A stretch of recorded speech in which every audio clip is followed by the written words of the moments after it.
Revelation chapter 9. As you guys remember, last chapter we read the first four trumpets. Just as the seals on chapter 6, the first four were four horses that brought certain manifestation to this earth. The first was positive, the next three negative. They are all connected to a type of war. The first is positive because it is a spiritual war. After that, there's a war, a physical, literal war, which will be called the Third World War. Then comes the third seal, which is a war against life, pretty much, and against the truth. And that is when the world will be in hunger for the truth, for the word of Yahweh, as well as literal hunger. And then comes the fourth, which is a mix of the first, which will multiply deaths to the point when a fourth of humanity will die. So that would be the first four seals, which are separated from the other three to make the seven seals of the book of life. So the first four are different because they are represented by four horses, just like the four corners of the earth, just like they are announced by the four creatures that are around the throne of Yahweh, just like the four letters in the name of the Most High, etc., etc. So there are several things that could be said there, but I just wanted to mention that because when it comes to the trumpets, a similar thing happens, and that is that when the trumpets start, we see in chapter 8 the first four being separated from the next three. In this case, in the case of the seals, like I said, the first was positive.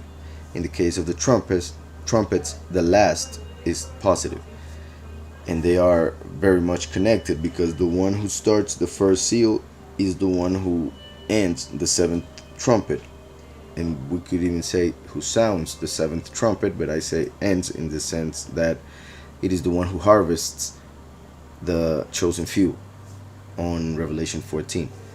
So the chapter 8 of Revelation gives us the revelation regarding the first four trumpets, which seem to be connected to what happens during the sixth seal, which seems to be the switching of the magnetic poles. So the north will become the south and the south will become the north, and that a lot of people believe will be connected to what they call planet X or Nibiru, which I do think that there is something truth regarding that. I just think it's a lot different than what most people think, but I'm not going to get into that.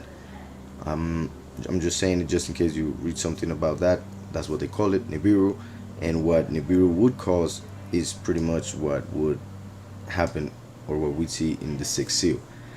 But without taking into account Nibiru, pretty much what will happen is that the poles, the magnetic poles, north and south, will in an instant switch. They have been doing it for a while. They have been moving miles, a lot of miles in the last 50 years. They have moved a lot. So they believe that the switch will happen in like a couple hundred years, yet something could happen to make it switch in an instant. And that could be, as they say, Nibiru, but it could be just the will of the Most High, just like what happened during the time of Noah when Yahweh brought the flood.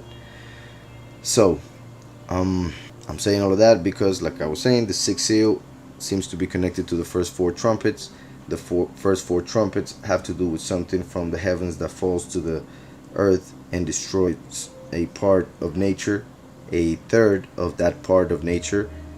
And after those four trumpets, we switch to the ninth chapter, which tells us the next two trumpets, which are different from the first four. So we see how the Yahweh followed a pattern to bring the seals. the trumpets, and then the last plagues, which have the same characteristic. So